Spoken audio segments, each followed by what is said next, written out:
Everybody knows this song. This is Last Christmas by Wham.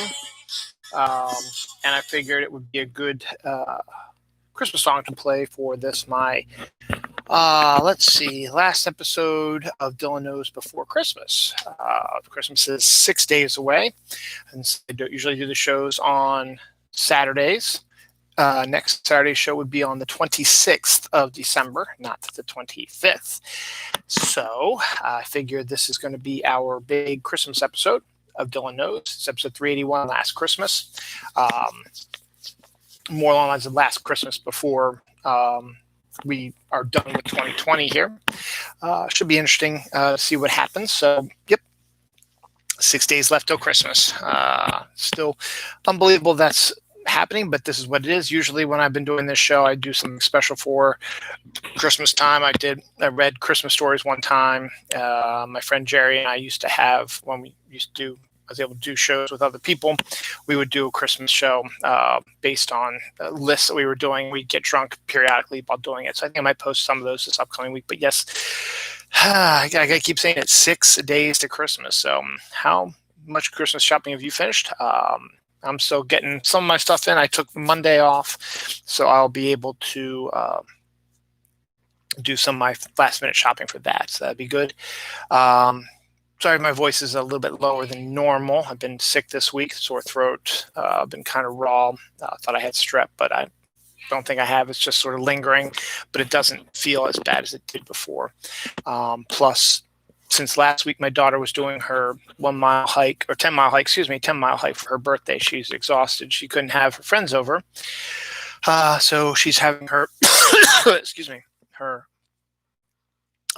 birthday party sleepover tonight. So they're upstairs with my son and my wife, running around, playing video games, screaming, yelling, eating sweets, stuff like that. Yeah, they're eating sweets at 10, 11 p.m. right before they're supposed to go to bed, but it's not going to happen. One of the girls has got to go at 7:30 a.m. tomorrow. The other is anytime, I guess, hopefully before noon, because we got stuff to do. Ravens play their first Sunday football game in almost a month.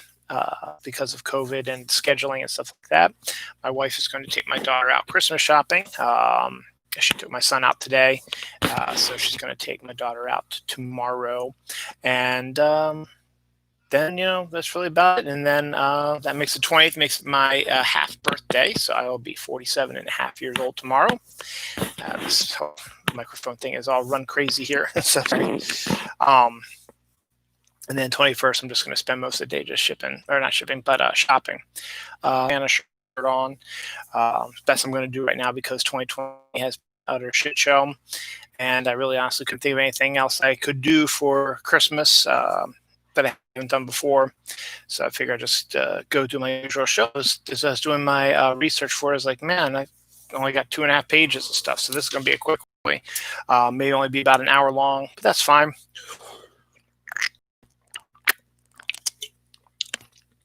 Now, the next few weekends get a little tricky since the major holidays are on Friday. I think I'll probably be doing actually, I might not be able to do my show on Saturday the 26th, because for my daughter's birthday, we got her a virtual concert from one of her favorite bands. They're going to be doing a virtual concert on the 26th, so she'll need the bandwidth and stuff like that. So I'll probably not be doing my show on the 26th. I could do it on the 27th, that's Sunday. So that's a possibility. So the next show might not be until Sunday the 27th. And then the weekend after that, New Year's Day is on Friday. I should be able to start 2021 on January 2nd. It shouldn't be a problem. So yes, January 2nd is only 2 weeks away. Just put that in your pipe and smoke it. So you might be, as I said, hearing yells and screams during the filming of the show because my daughter's having her birthday party right now. Got a bunch of Dr. Pepper stuff this week. We got some Taco Bell stuff. We've got some major deaths. New relationship, possibly. Santa Claus makes an appearance in this. An entitled couple sort of pissed me off. They appear in this as well.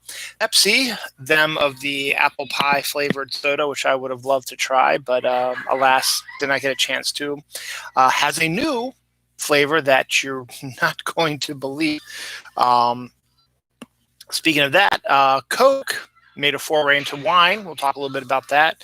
Night Court is coming back in some form or another. Mummified Baboons, Infinite Frontier, The Magnetic Pole, Nightwing, Coming to America 2, NFL owners, NFL game, a huge and amazing, probably best football game of any football team, a game. The Ravens-Browns game on Monday. We'll go over that a little bit. Major League Baseball makes an appearance on here. HBO Max makes a deal to something that's been holding them up for a while. What else we got? Some biopics being cast. White Christmas, the Switch, Nintendo Switch, and not much else really going on. Some more films got put to the National Film Registry. We'll talk about that in a little bit. And Hamilton's in here too. So we got, as I said, not a lot of stuff, but this should be an interesting little episode today. So sorry for the lack of Christmas cheer. It's December 19th, 2020. We still haven't decorated our Christmas tree with ornaments. They're right here. We're going to hopefully do that again tomorrow. We did something similar last year where it took us about the week before Christmas to get our stuff up. With the trees up and the lights are up, so like that. I've got to talk about the snow we had. Snow, I'll do that at the end of the show. Okay, so let's start with the first story I found last week after I finished the show. What I usually do is I go upstairs and I sit down on the sofa and I just sort of relax a little bit because I'm kind of wired up a little bit. I look through my social media, talk to my wife a little bit, usually up like that, and just sort of hang out and chill. Won't be able to do it today because the kids have taken over the family room. My daughter's friends have taken over the family for that, but we'll see what happens. So as I said, I checked social media, and when I sat down, the first story that popped up, which would have been great to do on last week's show, but obviously didn't show up until I sat down and actually looked at it, was the wreckage of an American submarine once sheltered at Pearl Harbor has been found off the coast of Ocean City, Maryland, which is a local, not local, it's about 3 hours away from here, and not even that long, maybe 2 hours, 2 or 3 hours away from here. But it's part of Maryland, and it's our big beach community. But they found this old historic American submarine off the coast, which is kind of interesting. So that's really cool to see something like that happen. The fact that there was a submarine off the coast of Ocean City, Maryland. I mean, you see them off the coast of North Carolina and South Carolina all the time, but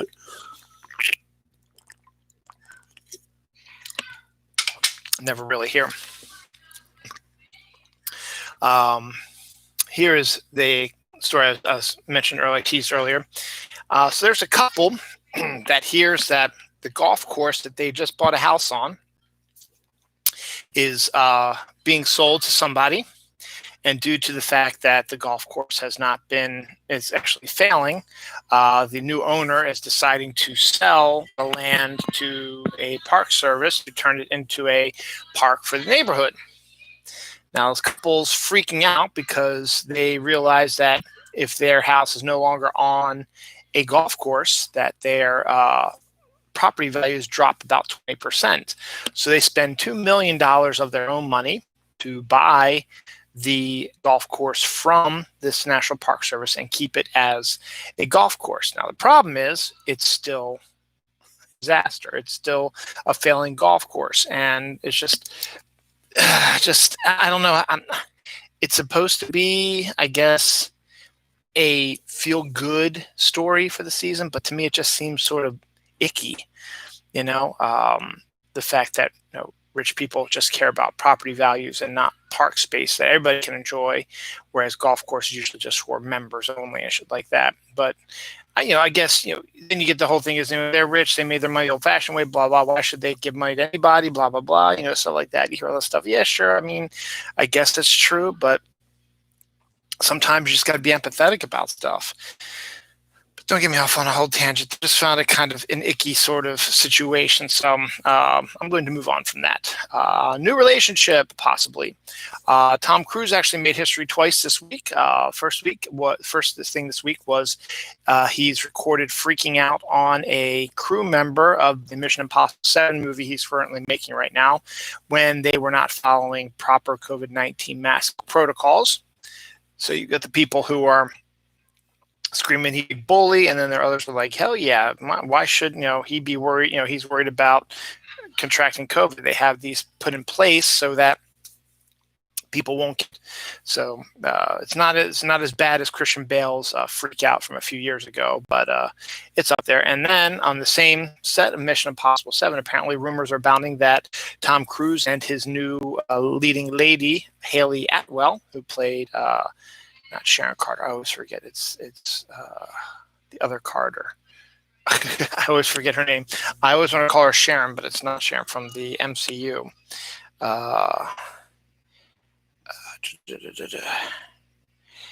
Easy. Haley Atwell.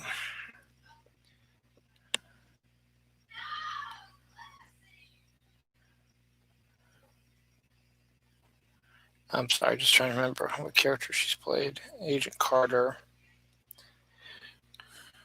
Peggy. I keep forgetting it's Peggy Carter. So Peggy,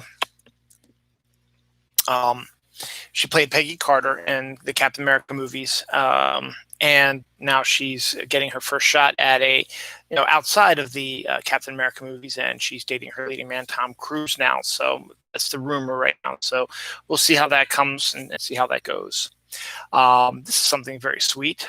Christmas is in 6 days, as I mentioned before, and lots of children are worried that Santa might be contracting COVID-19 or spreading it around to everybody because he's flying around everything. Well, Dr. Fauci said he went directly to the North Pole and he directly vaccinated Santa Claus with a new vaccine that is making its way around here now. And so he tested him for his immunity, and his immunity is perfect, so he will not get COVID-19. So he'll be able to make his deliveries on time. Now, that is good news for that, but it's also going to mean that's going to be very busy this Christmas, busier than usual because of protocols and stuff like that. So Santa usually visits us at my work party, will not be there this year due to COVID-19 stuff. He'll send his regards, but the fact that Dr. Fauci went up to the North Pole to vaccinate Santa is an absolutely wonderful story, and glad that he was able to do that, and well-deserved to do that. So good job, Dr. Fauci, and Godspeed to you, Santa. You're going to be in for a bumpy ride in 6 days. Now, it's going to be interesting. Let me just talk about Christmas real quick.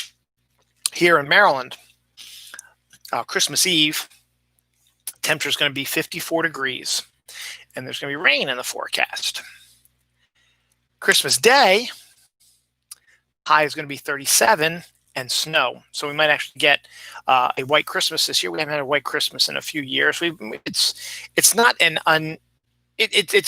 not a normal occurrence here on the East Coast. We actually have more occurrences of warmer Christmas days than white Christmases, but we do still get them periodically, and it looks like that everything's lining up now to show a little bit of white at Christmas this year. But the temperature drop of about 20 to 30 degrees between Christmas Eve and Christmas Day is absolutely insane, because Santa apparently is going to be bringing the North Pole Arctic air with him on his journey. So that's kind of interesting. It's going to be an interesting Christmas this year.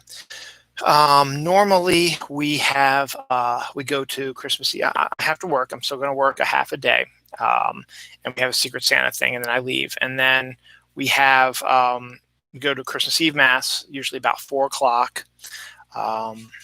And we usually have my wife's parents, my in-laws, come down and they go to church with us, and then they come back to our house. And sometimes, like last year, we had my dad and stepmom came over with my in-laws. They didn't want to go to the church, but they came over for dinner.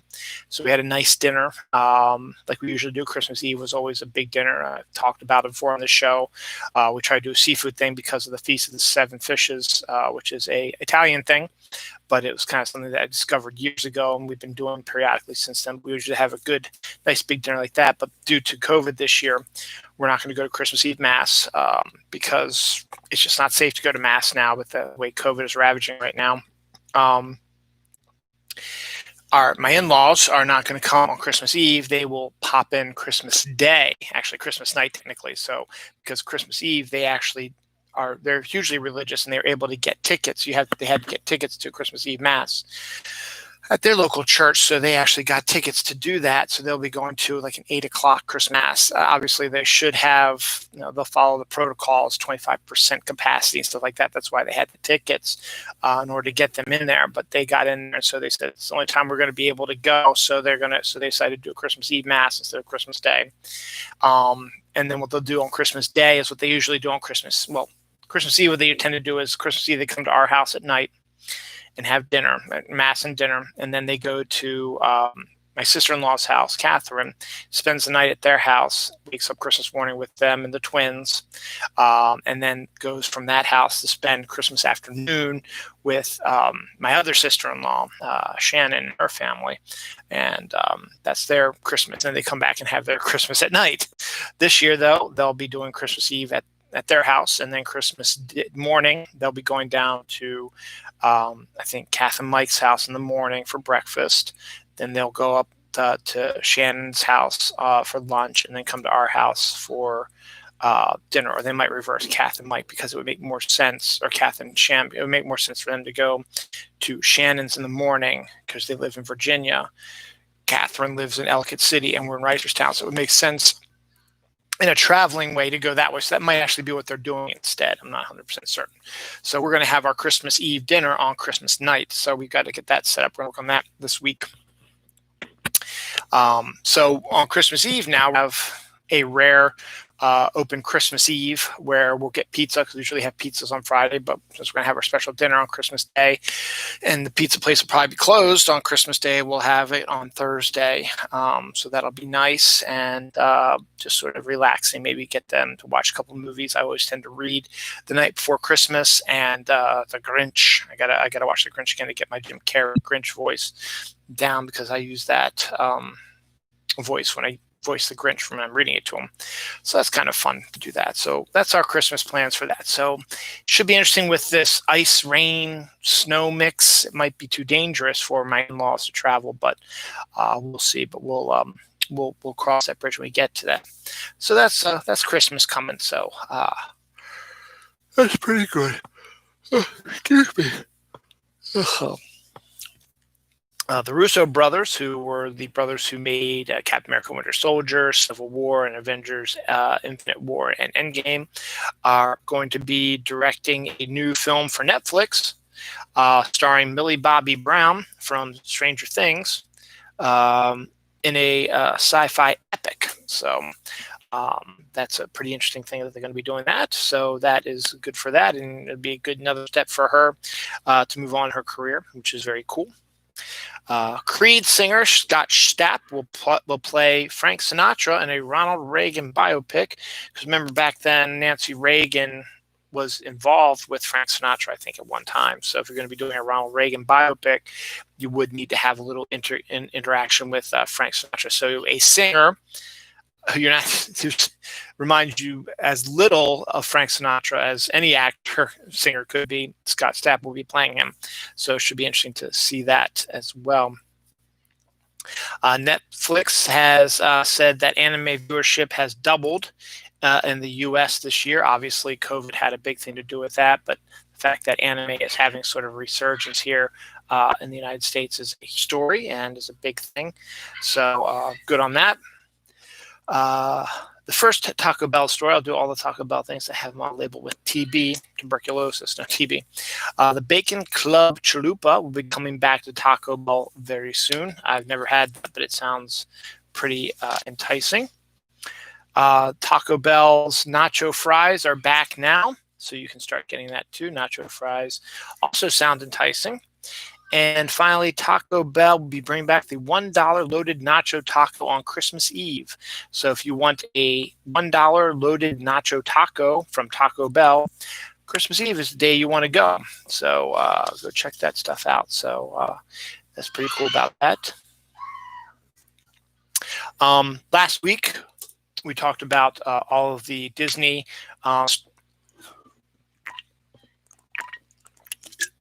stuff that was announced, the Marvel shows, the Star Wars shows, the regular Disney stuff. Well, get more clarification on the She-Hulk. And I'm still not 100% certain how I'm going to like this, but we'll see. But the She-Hulk show apparently is going to be a half-hour legal comedy. I guess maybe if they go to Dan Slott's run, well, there's 2 runs you can do on it, because technically both Dan Slott's run and John Byrne's run on She-Hulk were probably been considered humorous. But you should probably add, a little drama to it anyway, and action as well. But the John Byrne She-Hulk series, you really can't do too much here, because it was a fourth wall breaking thing where she was talking to the audience, and crazy things were happening and stuff like that. But it was a law thing, and Byrne tried to skew to what Marvel used to do in the early days, where like the first issue introduced the character, second they had to team up with a existing character, third, and so on and so forth down the line. And then Dan Slott's run on it had her still being a lawyer, but in this case was doing comic book law, which meant that, and this is an interesting premise, is that when you live in a city like New York, or in DC's case, Gotham Metropolis, and you own a business, and Astro City does a really good job of detailing the stuff that this is from the Marvel world. So let's just say you live in New York City and you have a small business or whatever, and a superhero battle comes out and destroys your business, and you don't have any means of getting it back. So you sue the super villain who gets caught, or even the superhero. The law firm who deals with comic book law will then take the case of those people and uses precedent on comic books, because comic books have been in Marvel are canon. They are, they know that they're comic book exploits of the superheroes that are out in real life in the Marvel world. There are comic book exploits as well. So she uses those as precedents, which is a really clever idea of doing things. So there might be a little combination of about 2 of those things. So we'll see what happens. It just seems a little off kilter, and half hour seems really, really short, but we'll see what happens. But it could still be interesting. Speaking of that, The Mandalorian ended its season in a huge splash. We were 2 episodes behind, so we watched the last 2 episodes back to back. And needless to say, the final episode of The Mandalorian was absolutely stunning. Made people tear up, and has set off a wave of theories. And I'm not going to ruin it all for those who haven't seen it yet, but this small minor spoiler, because there's theories popping up now about this. Basically, I'm not going to tell you about the surprise cameo in the last episode of The Mandalorian. You'll have to see that for yourself. And what actually is going to happen with Grogu, Baby Yoda, and The Mandalorian. We sort of get a straight answer on that as well. But the big thing is, after the credits, they had a end credit sequence. And this is where the spoilers are going to come in. So spoilers right now. For those who are not aware, about 3 episodes, well, the first episode of the season revealed somebody that people were confused about who it was. And then 3 episodes ago, they revealed who it truly was. Boba Fett is back. Tamura Morrison, who played Jango Fett and was the basis for the clones that the stormtrooper or the clone troopers were used for, and he had the clones let him raise a child named Boba that looked like him. Obviously, he's a clone.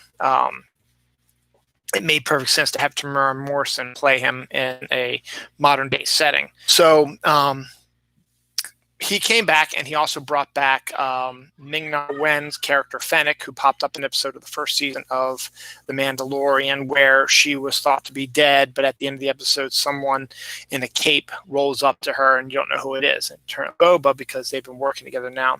Regardless, this much shown the progression of Boba. The Mandalorian got Boba Fett's armor, and we discovered how he escaped from the Sarlacc, and so on and so forth. All this stuff was discussed in the first episode, and then his big episode revealed 2 episodes back, to 3 episodes back maybe, sealed the deal. But in the end credit sequence of this episode, the final episode, spoiler alert now, we get a view of Jabba the Hutt's palace, and Bib Fortuna, who we thought was on board the ship when it exploded, but apparently wasn't, is now the head of the Jabba the Hutt crime syndicate, until Boba Fett shows up with Fennec, and they remove him, and they take over as the new crime lords. So, and then after that, it announced a new series, The Book of Boba Fett, starting December 2021. Now, here's where the theories come in.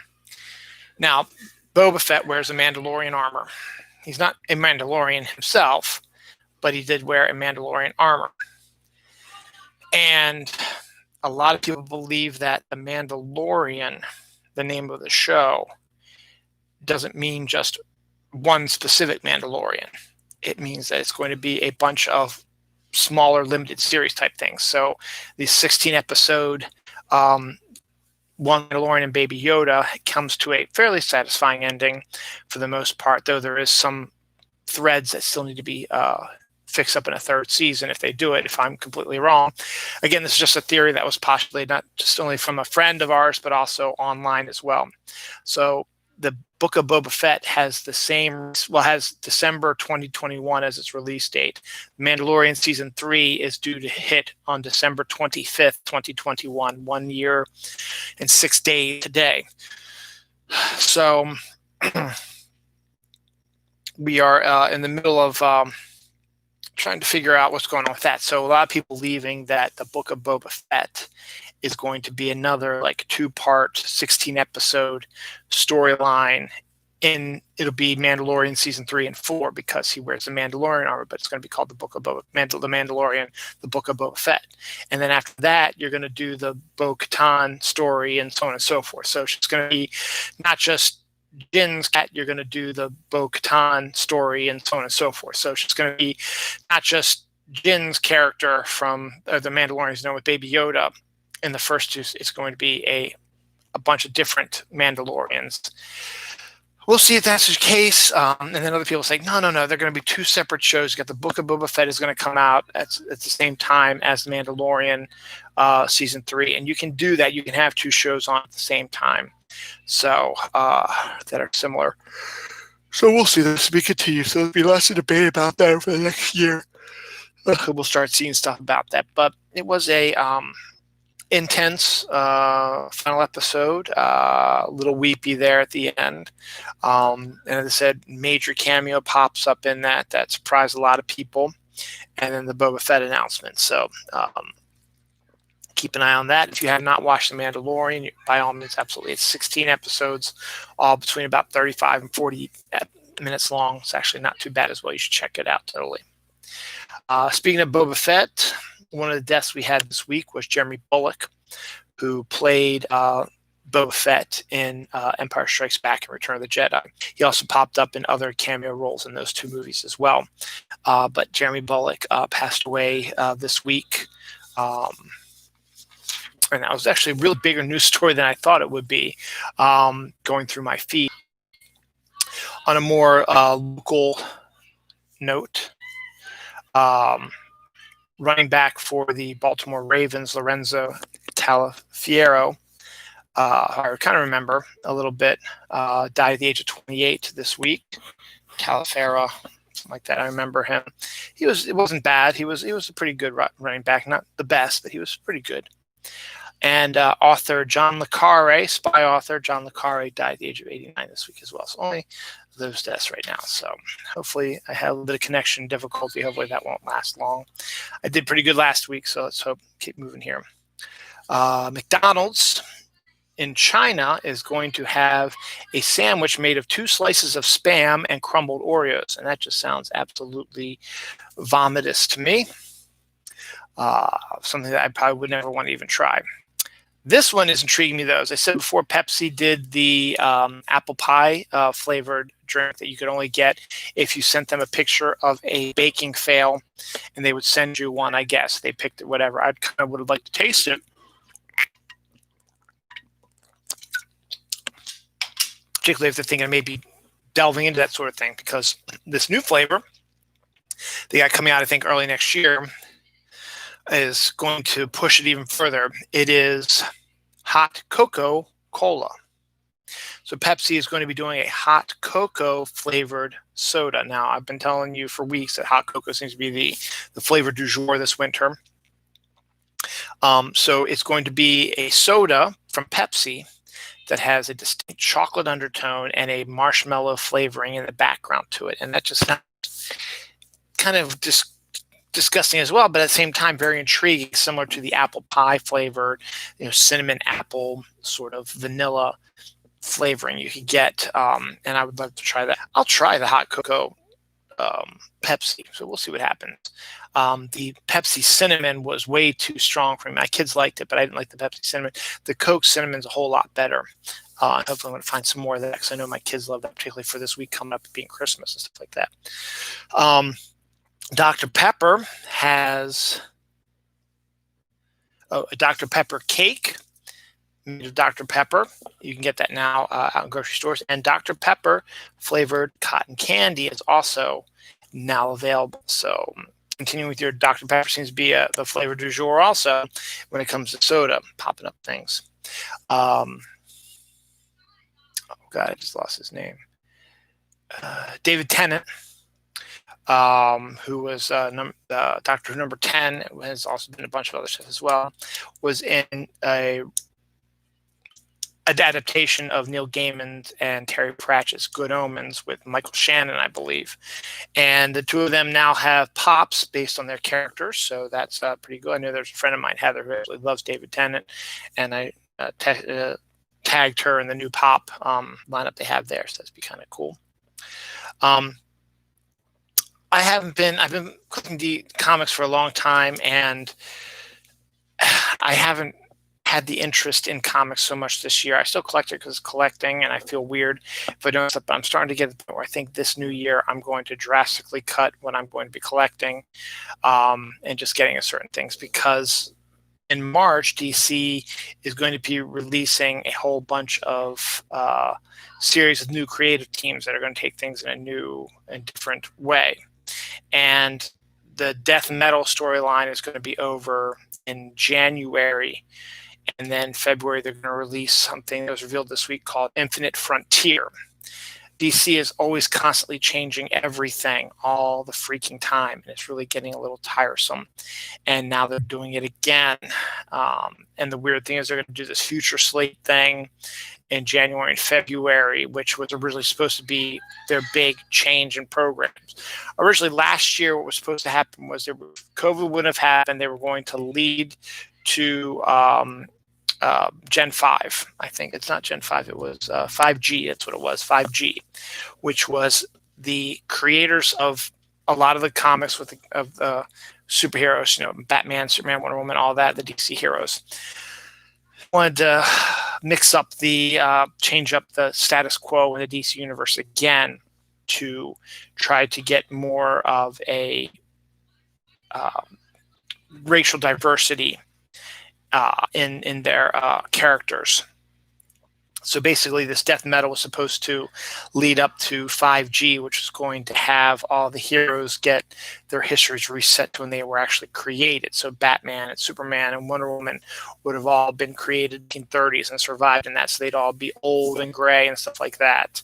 And so they would have to have new heroes take over in present day. So you're going to have a black Batman and a Brazilian Wonder Woman and all this stuff. But COVID happened, and all the other plans got scuttled. and the guy who created, I think Dan Didio, was removed from DC because DC did a lot of house cleaning during this year as well, and are changing up some things. Now they have a woman in charge of the comic industry, and she's not probably the only one who's come up with this stuff, but she's getting trying to get a little bit more talent involved, not the usual talent we're always used to seeing, a little bit more diverse talent, stuff like that.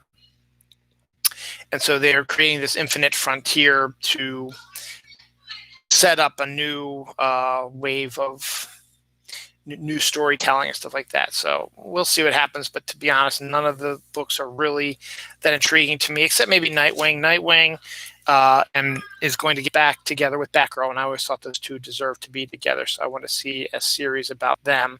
They'll be together. The series will be written by Tom Taylor, who is hot and cold for me sometimes. So we'll see what happens with that. So should be interesting. So I'll probably pick that up because I'm a sucker for these relationship things like Batman, Catwoman. I love the storyline Tom King did with that, and so on and so forth. And look, I have no problem with aging the characters out and having new characters take over. I had no issue with that.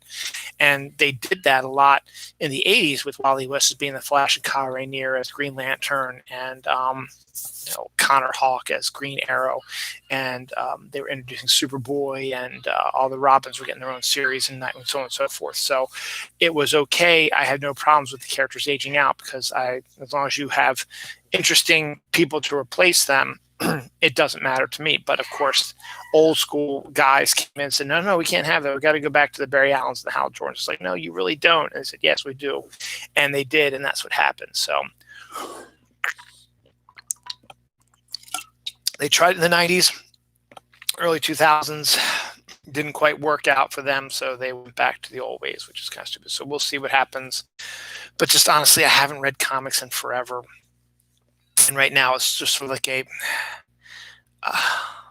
bottomless money pit where I just keep throwing money at it and I'm not reading this stuff. I was like, one day I'll get around to reading it. And I think January I'm going to take a long, hard look at my comic stuff and say I might retire from the comic buying business because I haven't been reading it. I've got other stuff on my mind and stuff like that. So could that change? And I've gone through these waves before where I was like, I don't want to buy any comics when I don't buy comics for like 6 months. And I was like, oh, that sounds interesting. Something comes out, I go into the comic shop. It's like, oh, I need to get back to all this stuff. So I have to go back and get caught up and so on and so forth. So we'll see what happens.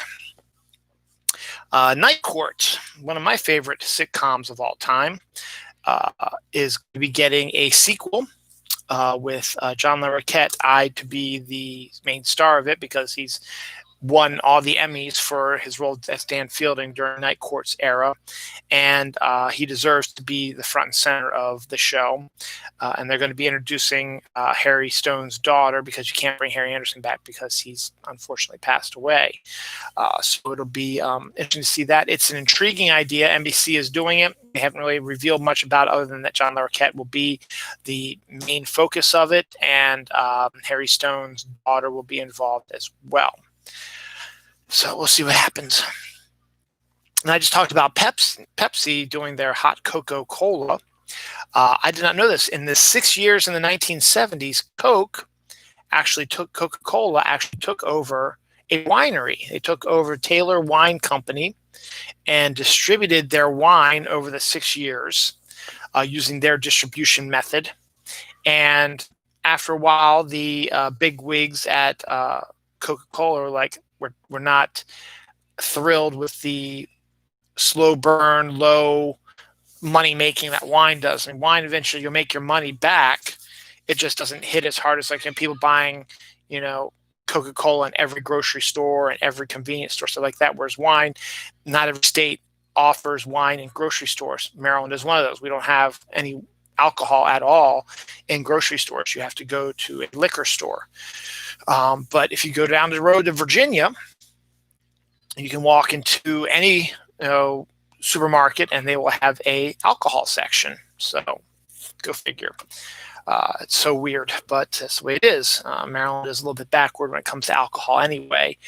Still, they're easing it a little bit, but still can't really ship and have wine shipped to you. So whatever, but it could be an interesting thing. I'd like to maybe read about a little bit more, but they never did a Coke flavored wine. It was just interesting that Coca-Cola actually owned the rights to a winery, and they tried to use their distribution method to try to sell more cases and bottles of the wine. It didn't quite work out, so it was a wash for them. Eventually, they gave up.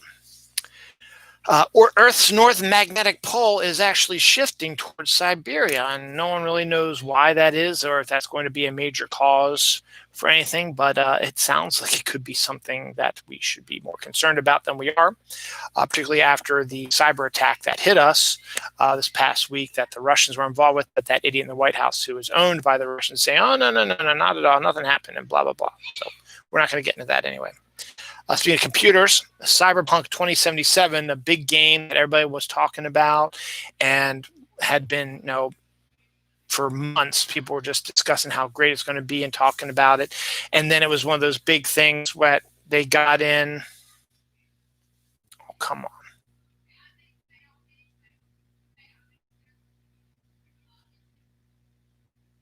There we go. Sorry. That was a weird little jump. So Cyberpunk 2077 was a game that everybody was talking about and wanted to play. And it comes out and it's buggy as hell and people are upset about it. They're losing things. There's all kinds of glitches to it and they keep happening over and over and over again. So it got to be so bad that the PlayStation Store has shut it down, has removed it from their shop and has refunded people who bought it from them. So Cyberpunk 2077 was supposed to be probably a big Christmas present this year. Ain't going to happen now because it's just way too bad right now. Man caught on video rollerblading naked on Ohio highway while wearing panda head. I don't have anything else to comment on that. That just sounded like a really great headline. Actually, it's funny. One of my friends on Facebook, she posted something that's like, yeah, he's got a great ass. He must just show that he probably does this every day, rollerblades every day. So I thought that was kind of funny.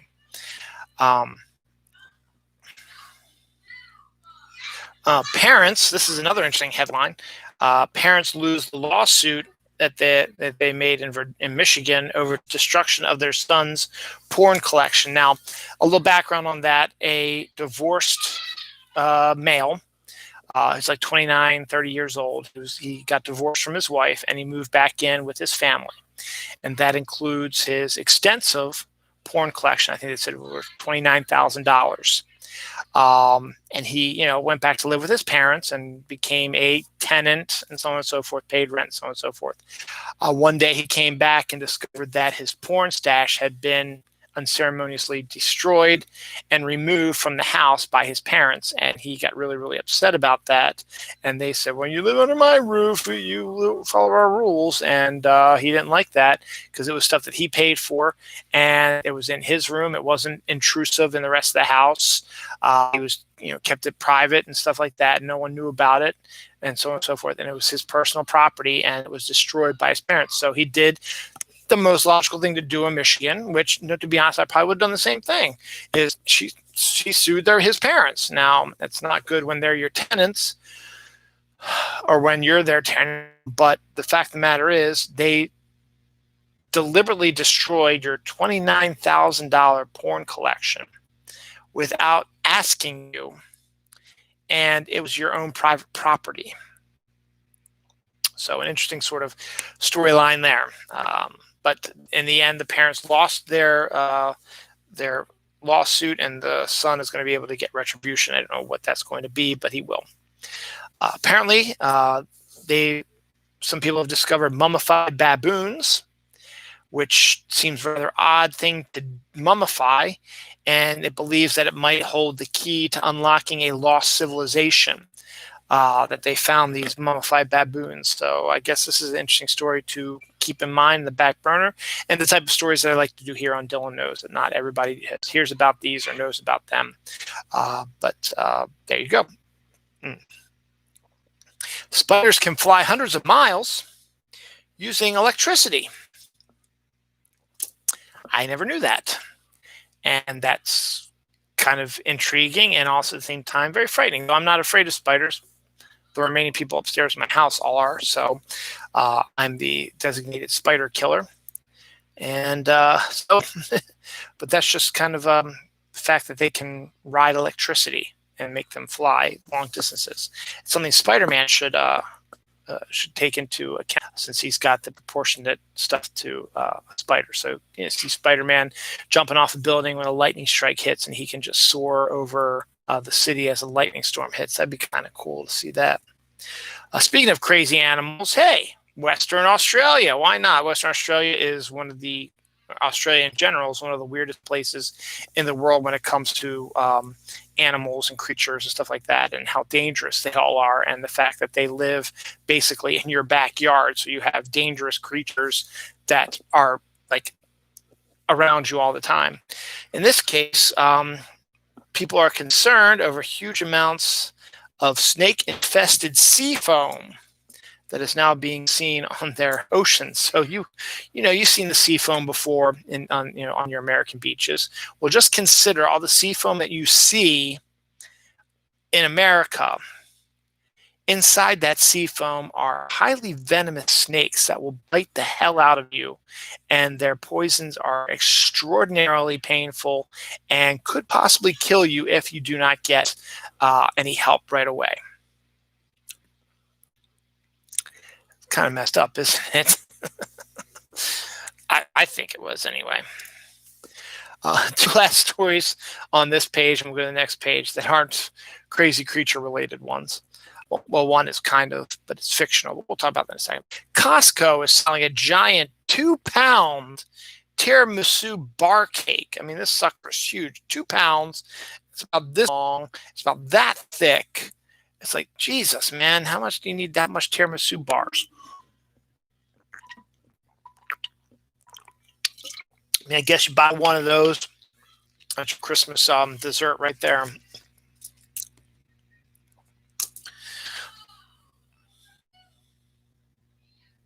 I don't know what the hell they're doing up there. Don't know. Pokemon Sword and Shield. Next year is Pokemon's 25th anniversary, so we're going to talk a lot of Pokemon stuff probably next year. But right now, Pokemon Sword and Shield is the most recent video game released. This one was on a Nintendo Switch. It's their Gen 7 or Gen 8, something like that. That's the Galarian people, and Pokemon Go has been able to take some of the Galarian Pokemon characters and add them to the Pokemon game. As a matter of fact, we have a Galarian event going on right now with Mr. Mime. I don't have him because I had to. Damn, that's a lot of. What the hell is that? Oh, Sea King. But there is it's a Galarian, and this generation is kind of a European sort of style generation. So it's got a very European style to it. So you get new characters, and you get Galarian editions of older characters. In this case, the Ponytas and Mr. Mime, stuff like that, have made their way to Pokemon Go. I just saw that Sea King. I had to get it because you don't normally see there's a Basculin and a Fletchling and Fennekin. I'll deal about that later. But right now, I want to show you these.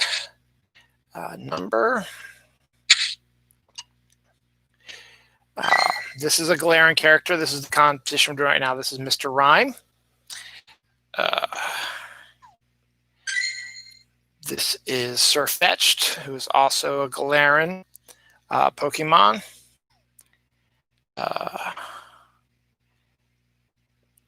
Obstagoon, which is a very Kiss-oriented version of it. And then there's some just ones that come out. Ponyta. This is the Ponyta. Looks like My Little Pony. So you've got all these Galarian ones have made their way into the Pokemon Go games. So Sword and Shield is fairly popular. My wife plays. She's done a good job. She hasn't done any of the updated stuff yet. She hasn't played it in a while, but maybe Christmas she'll be able to do that. Anyway, a Pokemon Sword and Shield fan accidentally names his nephew after a Gen 8 Pokemon. His sister or brother, I forget who it was. Anyway, they wanted a kid's name that had started with their Z. And he just happened to be playing Pokemon Go, and he was just kind of joking. He's like, oh, and it literally, when they were talking about that, he was playing it by the name of Zacian, or Zacian, Zacian. Zacian, I guess. He's like, hey, you should name it Zacian, ha ha ha, because it's a Pokemon. You mentioned it while I was playing it. It starts with a Z, and they're like, oh, that's kind of a cool name. So it's not really, it was accidental. He was just kind of joking about it, and he said, yeah, it sounds good. So that's kind of cool. Sushi Bar just released a Cheetos Flaming Hot. I don't want to restart. Skip. Sushi has released a Cheetos Flaming Hot roll. Basically, it's a sushi roll that has Flaming Hot Cheetos on top of it to add a little bit extra heat to their sushi roll. Again, seems kind of odd, but hey, why not? Simburbia is the newest Minecraft sort of update thing they're doing. It's connected to Minecraft, but in the end, it's sort of their version of SimCity, but in Minecraft world, whereas you create your own cities and characters and stuff like that, and you have natural disasters you got to deal with and stuff like that, but it's all done in the style of Minecraft. I think that's a kind of interesting thing. SimCity was always a big deal when I was growing up, and it's an interesting idea when you have these simulation city things where you are the one who has to create cities, make sure you've got proper plumbing and locations and food and all that stuff, and don't have overcrowded people, and you have to deal with natural disasters and what happens afterwards. So that's kind of crazy. I did not know this was a thing, but apparently there's something called fossilized lightning bolts. And apparently, I'm not sure exactly how you classify something as a fossilized lightning bolt, but apparently this is a thing, and it's been helping people discover what ancient storms were like. So it's just like, that's kind of a weird, interesting sort of thing. Now, I just talked about the tiramisu thing at Costco. Costco also has a 20 count bars of Kit Kat ice cream. So if you like your Kit Kat and you like ice cream, you can now get a 20 count of Kit Kat ice cream bars at Costco. As I told you, next year is the 25th anniversary of Pokemon. Next year is also the 20th anniversary of Free Comic Book Day. 2001 is when Free Comic Book Day started. And yeah, it was right around the time I started working at Diamond in 2003, I think. So Free Comic Book Day had been around for about 2 years at that time. It's a great idea. A day to release free comics to people who might not normally go into comic book stores, to draw them into your store to see, hey, comics aren't just for kids anymore, and that they're more grown up. And there's all kinds of different comics out there now than Marvel and DC and superheroes and stuff like that. Come in and take a look. A lot of times retailers use it for special deals and sales. And they make it a big deal. It's usually during the first weekend in May to draw people, because usually Marvel has a movie or Star Wars has movies coming out that week. And so it's a way to draw people. Hey, if you liked Black Widow, why don't you come to the comic book store? We're giving away free comics, but you can also get some Black Widow comics, that sort of stuff. So it's been very successful, and it's been very good since it moved permanently to that first weekend in May. It's like the perfect time. Spring is getting ready to close out. It's getting warmer. Summer movie season is upon us. Superhero movies are usually very big around that time. So it just makes sense to combine the two. And usually there's some sort of spring festival or something like that that's going on that same weekend. So if you have a shop that's on like a main, mine is, they could be, this is a way to get involved with the Main Street stuff that is going on around them. So it's always been fun. And the one up the street from me does a great job, because they do the Baltimore Comic-Con. So they have different venues that they can get bigger talent to come and sign books and stuff like that. That's a big thing too, is you get talent to come to your stores to sign books during free stuff like that. That's a big thing too, is you get talent to come to your stores to sign books during Free Comic Book Day. and so on and so forth like that. So it's always been a big deal, and it's great. Now this year it was a little off due to COVID.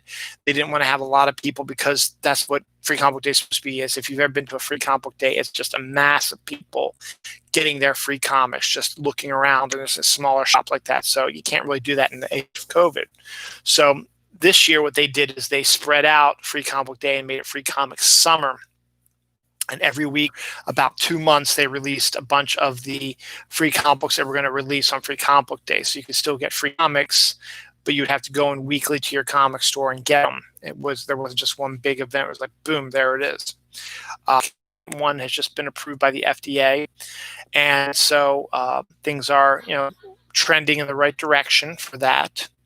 So to celebrate the 20 years of Free Comic Book Day, they want to just space out just a little bit, because May's a little too early because, the vaccine's good. It's still, fairly early for stuff. So they've moved it to August 14th, 2021, thinking by the COVID numbers will be way down, and stores will be more open, and everyone will have the vaccine hopefully by that time, and stuff will be, more readily available. So they picked that day to be it. So they say it's going to be bigger than better. It's going to be one day this year. Again, obviously could change if COVID gets worse. So we'll see what happens. Chinese Chang'e 5 space capsule lands back on Earth with the first new moon samples in 44 years. So it went to the moon, it picked up moon samples, and came back. So now they're going to investigate that and take a look at that. New Rice Krispie treats are going to be coming out next year that are now 50% larger. The ones you get in the grocery store now are going to be that big. Those ones will be 50% bigger. They're going to be like that big now. So they're always good. So it's good to see that. Hopefully I won't keep having these issues with the computer. I'm going to keep pushing through here, though. HBO Max has finalized a deal with Roku finally. So now all smart TVs and smart things can now run HBO Max on it. So if you have Roku TV, like that one right there, you can get HBO Max as long as you subscribe to it. It'll be on your Roku TV now. Or your Fire Stick was already on, I think, but it's now available on there too. Chihuahua dog that was missing for 5 years has been discovered in California. So that's always good. A dog, when you lost a dog and it's been missing for 5 years and you finally find it, it's amazing to find it. Fight breaks out at Walmart over PlayStation 5 selling out. Been seeing that a lot everywhere. A lot of the places I've been going to says, don't even ask us about PlayStation 5. We don't know if and when we're going to get any more in. Don't ask us if we're going to hold some for you, because we don't know we're going to get our next supply in.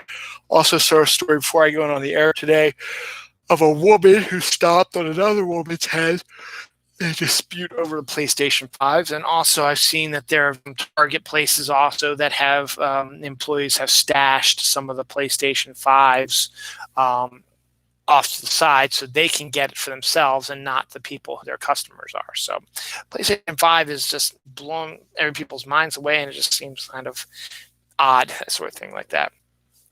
'Tis the season for Elf on the Shelf. Our elf turkey has been here for close to, 8 to 10 years. My daughter no longer really believes in that, or Santa for the most part.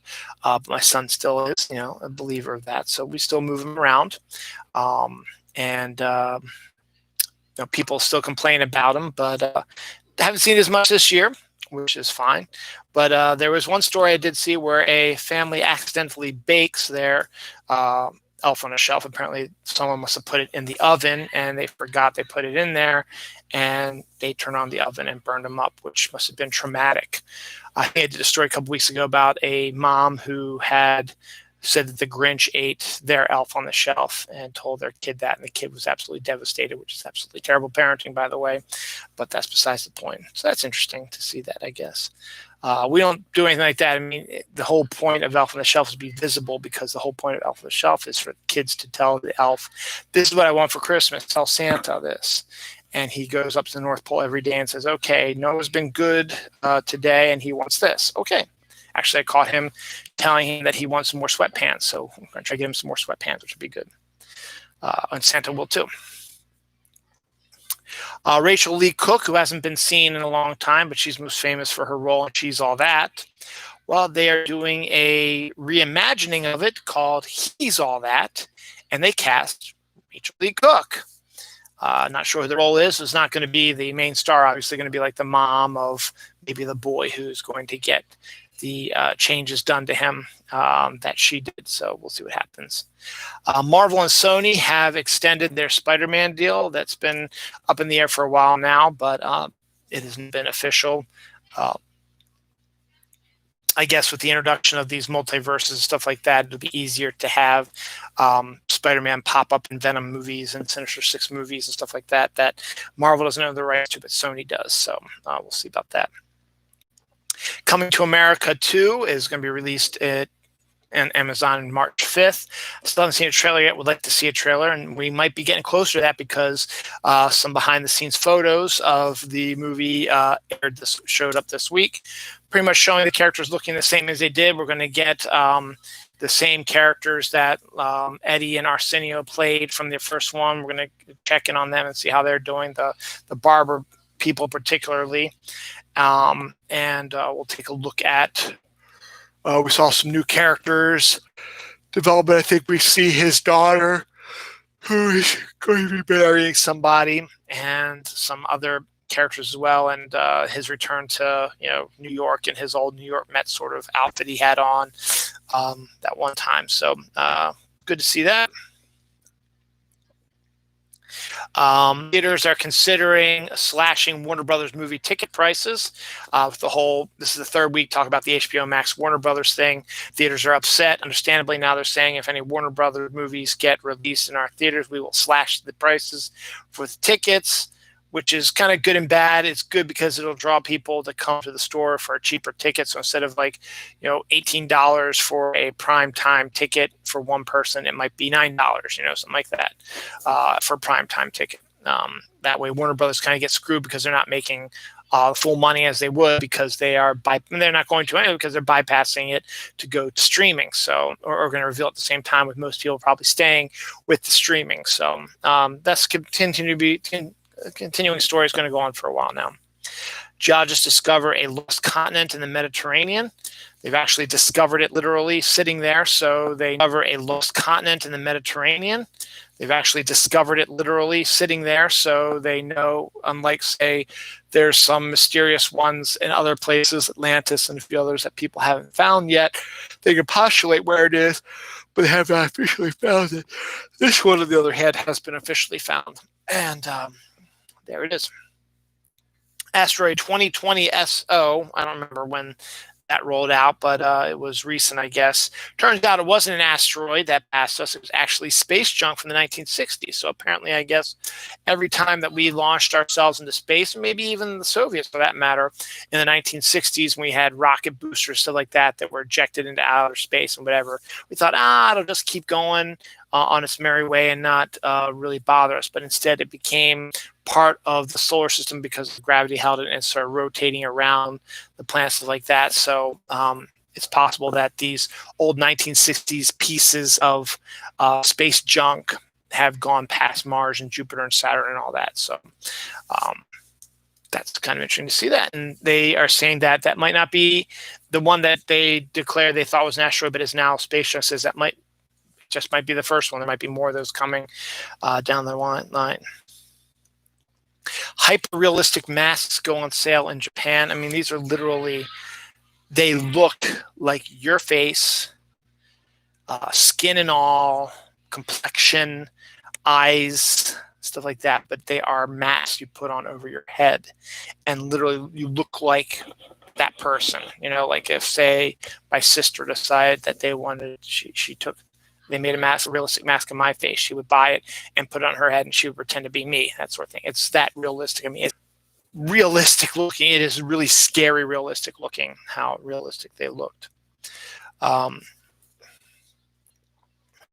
There's a beach chair. There's actually a really neat idea that has been released now that is also a carrier that makes beach trips easier. So You know how when you go to the beach and you're carrying all your stuff from your car to the beach and you've got some little carriers like that. Well, how about you make the carrier into a chair so that it's less, you're just doing, you're killing two birds with one stone. Instead of carrying chairs and moving a carrier, you just have the carrier. And then once you empty the carrier, you transform it into a chair. Kind of a good idea. And I think it's a really a neat idea. A new particle, the ultralight bison, been discovered. It survives hanging around black holes, so new particles are always fun to discover here and there. Revenge of the Nerds reboot will be coming from Seth MacFarlane. Not the biggest fan of Seth MacFarlane, and Revenge of the Nerds is a really dated and stereotypical and kind of a creepy sort of movie when you look at it. And it's a funny movie, and it's a classic, but it's also a part of its time. Same with 16 Candles, which is one of my favorite movies, but when you watch it nowadays, it's kind of cringy, some of the stuff that they got away with and that happens in it. Same with Revenge of the Nerds. The biggest one that comes to mind there is the hot cheerleader thinks she's meeting her boyfriend in a fun house to have sex. And instead, the nerd has disguised himself as the boyfriend, ends up out before she knows who it is. And then when she gets up to kiss him, discovers it's the nerd. And then they proceed to have sex afterwards. She thought she was having sex with her boyfriend, and no matter how good he was at it, there was no consent involved with that. And that's also the same people who broke into a sorority house and placed cameras in bathrooms and bedrooms to videotape the women changing and showering and stuff like that, which again is a very cringy thing. Now, yes, in the basis of the film, with the jocks and stuff like that, picking on them and beating them up and stuff like that, it's sweet, sweet revenge, but in of itself is kind of a cringy thing. Plus, the gay stereotype is very, very stereotypical, and way out there, almost as bad as Mannequin, which is another one, a product of its time. Another film I like and enjoy, but is also kind of a cringy movie to watch now. I've never been a big fan of Seth MacFarlane's anyway, but if he can maybe make some sort of updated version of Revenge of the Nerds that isn't as cringy, maybe it'll work, but I'm not holding my breath, and I'm probably not going to see it anyway. Chris Pine will be in a Dungeons & Dragons movie. I just wish they'd do another Star Trek movie that is not directed by Quentin Tarantino. Star Trek movie, I'm just don't, but I'd like to see Chris Pine return as Captain Kirk and get the rest of his cast that he can get to come back. And I kind of like the idea they were going with. It was the fourth Star Trek movie. The time travel was going to be a time travel movie. It was going to bring back Chris Hemsworth, but there was a whole bunch of behind the scenes bullshit. So we'll see what happens. Krispy Kreme's back in the spotlight again. They continue to crank out new stuff all the time. This time they have a cheesecake stuffed gingerbread glazed donut. I mean, and the glaze on top of chocolate donuts and stuff like that as well. That made it sell really well. So I know we're having issues. We'll be getting to the end here soon, but they are continue to be building stuff up, which is great.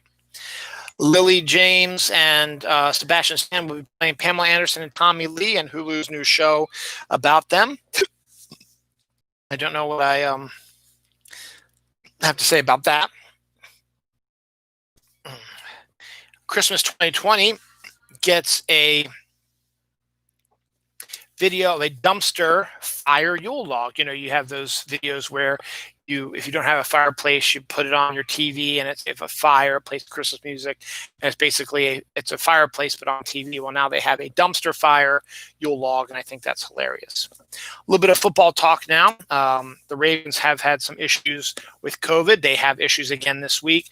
3 of their wide receivers, Marquise Brown, James Prochet, and Miles Boykin, have all been put on the COVID list. I will have to check and see tomorrow if they're going to be coming off. I haven't seen anything they're coming off yet, but Des Bryant has been removed from the COVID list, so he's going to be available to play this week, and they picked up a few people here and there as well.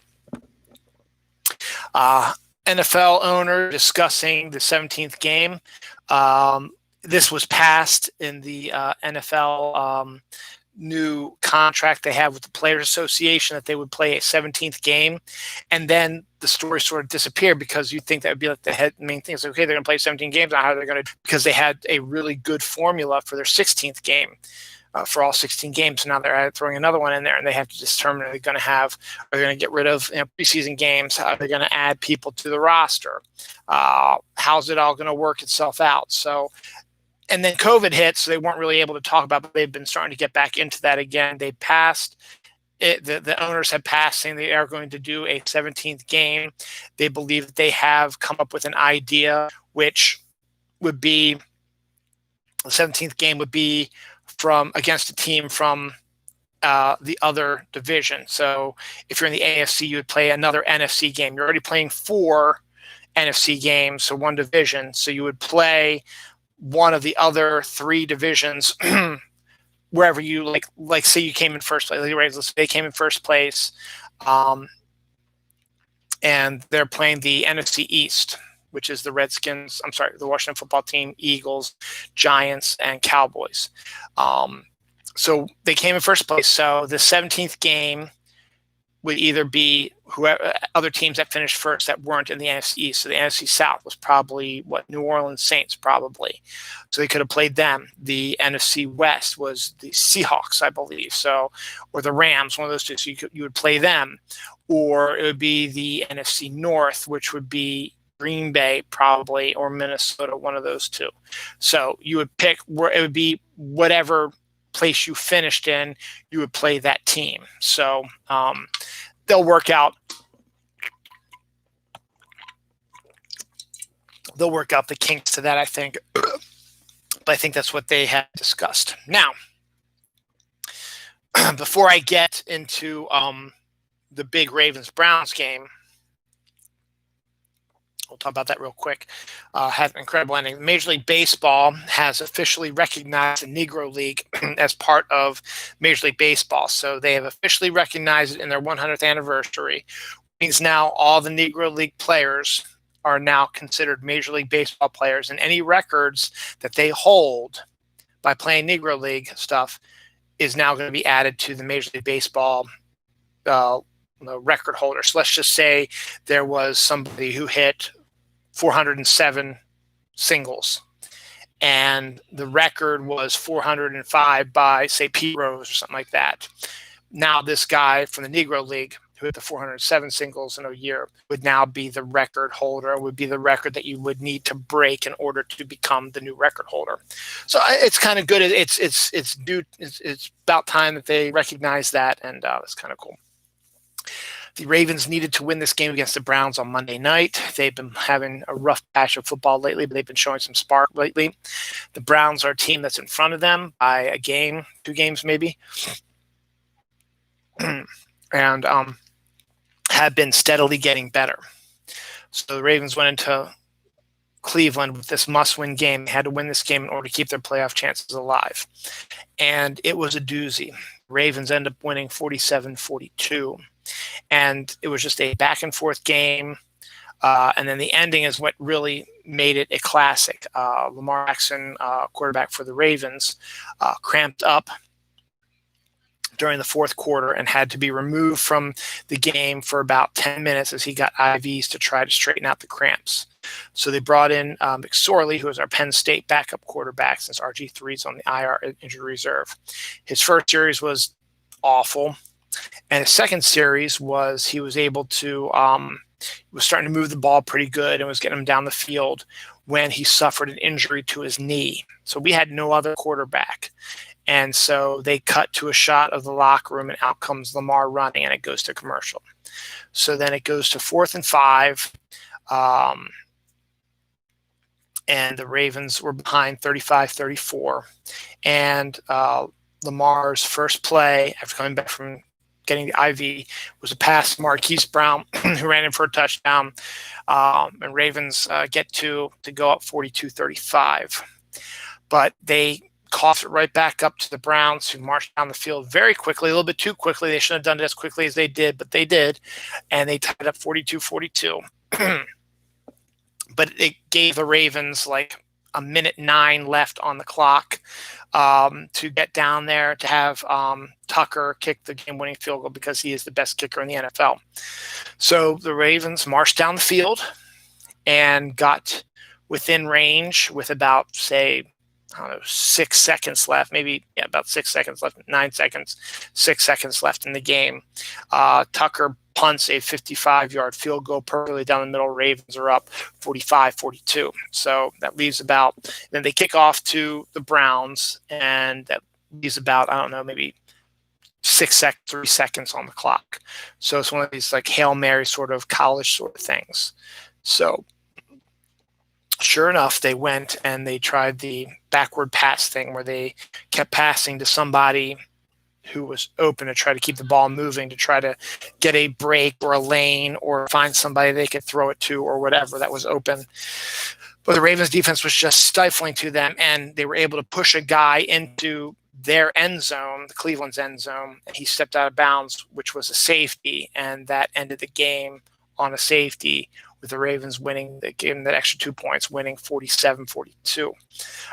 So it reminded me a lot of Haikyuu, which is a great anime manga that I've been caught up on this year, about a high school boys volleyball team. And there's one episode in the 3rd season where the guy who's been the star of the game so far goes down with an injury, and the team starts playing rough. And the coach is trying to get them motivated, but they're having a hard time doing it when this guy comes back from getting his injury, bandaged up and stuff like that, comes back in and helps them win their match. So it reminded me of that a heck of a lot. All right, we're on our final roll, and I guess apparently it's going to be a regular episode. I thought it was going to be a lot shorter than it was, but I guess I had a lot to talk about. So, let's roll through this real quick so I don't have any more issues, and we'll call it a Christmas break. So, White Christmas is 65 years old. The musical is fantastic. I loved it. I remember watching it by myself in college. They were doing it was the last video. They did videos every Friday, and I went to a bunch of them. There a lot of people went to a lot of them, but some people didn't. This was the last week that they were going to do it. It was the last week of school, and then it was going to be finals week the week after, and then everybody's going to leave the week after that. But there was nobody else. I mean, it was a double feature of It's a Wonderful Life and White Christmas, and I was the only one there. And they still played it for me, which was great. So I was able to watch White Christmas, first time I ever saw it. Same with It's a Wonderful Life, first time I ever saw it. But White Christmas is 65 years old. It's a great musical if you haven't checked it out yet, and it actually has its own museum. I did not know that, so check that out as well. But it is a great movie, definitely worthwhile. I think I talked about this story before, but it popped up on my page again. Scientists find 33 creatures living in a cave that was sealed off for 5 million years. So for 5 million years, these creatures thrived and survived being sealed off from the rest of the world. And now they're back out in the real world, and we'll see what happens. Nintendo Switch made a bunch of news this week. The most popular game right now is Among Us. My kids and my wife play that right now. Among Us is now going to be available on the Switch. You can get it from the Switch store, so you can play it on the Switch now. Usually you'd only be able to get it from PC or cell phone, but you can get it on the Switch as well. I think PlayStation and Xbox are going to be coming through in the end as well. The Switch also got a Funimation app. Funimation is the company that delivers streaming anime. Again, talking about, as I said, Netflix said their anime has been the strongest it's been in years. So anime is continuing to be hugely strong. And now you can see it on the Switch now. So if you want to watch your anime, you just get the Funimation app, and you can watch all the anime that's on the Funimation app that you want from your Switch. Speaking of Netflix, Netflix is developing, and this is it's another anime thing, is developing a live action Yu Yu Hakusho series. They've already got a live action Cowboy Bebop series coming out next year, and now they're going to have this one coming out soon after it. Naomi Ackles to star as Whitney in a Whitney Houston biopic. Naomi was the black actress in The Rise of Skywalker, who we believe was Lando Calrissian's daughter, but we're not 100% certain. It just seemed like that's who she was. A family finds 15th century gold coins while pulling weeds in their garden. I always love hearing this type of stories where people discover these treasures accidentally, and it's kind of fascinating that they have never been discovered before that point. So it's kind of neat. 3D Doritos, which are huge in the 90s, are coming back out probably this in the new year. It's just a crunchier version of Doritos. We have the Doritos with a flat chip. This is going to be a more solid one. Same Dorito flavor, though. Rob Liefeld is teaming up with Archie Comics for a Mighty Crusaders comic. Rob Liefeld is, personally, in my opinion, one of the most overrated people out there. It's kind of a dick. His artwork is terrible, but he was the face of Image Comics for the longest time, and he's still popular in a lot of places. So Mighty Crusaders is Archie's superhero, the version of their superheroes. So he's going to be doing an updated version of their superheroes. So we'll see what happens. DC did a good version of them before Archie bought them back again, like the Fly and some other ones. And Mike Parobeck was a great artist on that one as well. Trump's presidency will end on the day of a comet, a meteor shower, and a total eclipse of the sun, which is, I just find kind of interesting that also is going to happen. I don't know if it's a sign or what what's going to happen, but that's kind of funny. Stanford designer is making bricks out of fast-growing mushrooms that are stronger than concrete. Didn't know there was such a thing, but now there is.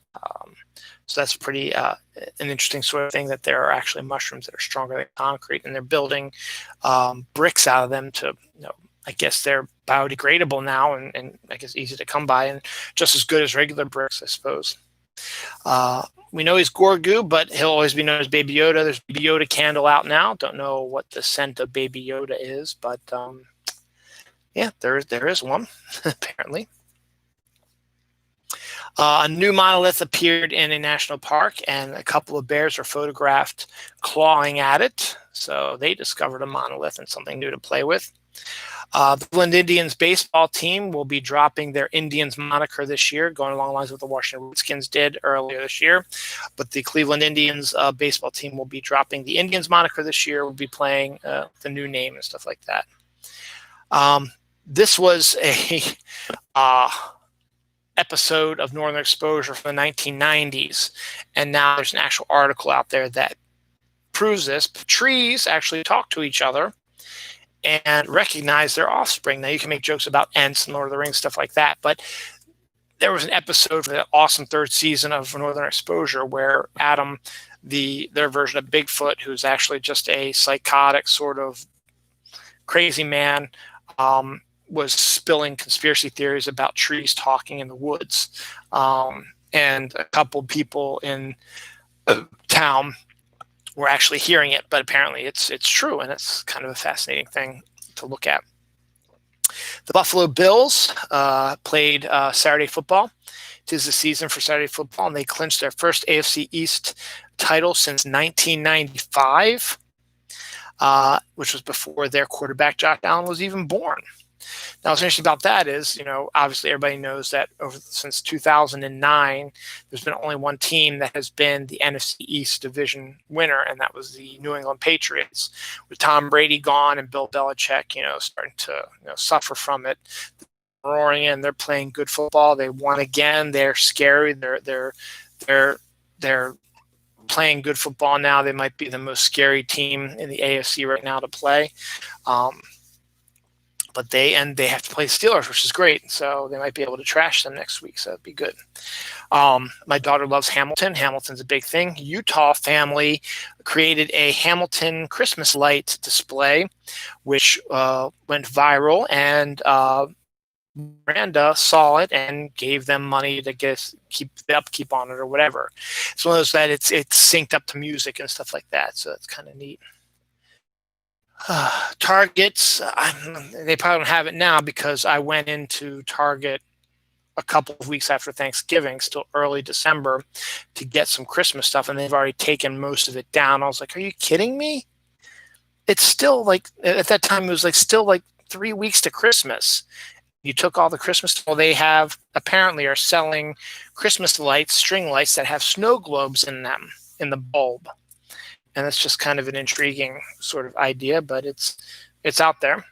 Speaking of snow, we got our first snowfall of the year here in Baltimore. Actually, it literally was because last winter, January through March, we did not get a single snowstorm.